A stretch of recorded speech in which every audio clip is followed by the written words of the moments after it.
Study from the exercise. आपकी जो exercise है उसके क्वेश्चंस को पढ़ें।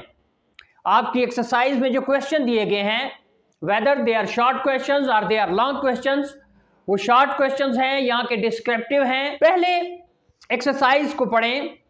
उसको पढ़ने का आपको फायदा ये होगा कि आपको ये अंदाजा होगा कि इस चैप्टर में ये क्वेश्चंस हैं और इनके आंसर जो हैं वो हमें आने चाहिए।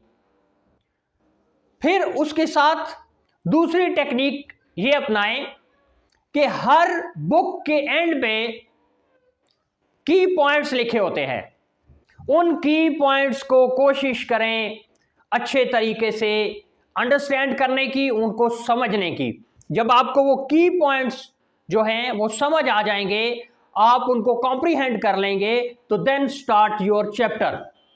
क्योंकि ऑलरेडी आप टॉपिक से रिलेट चीजों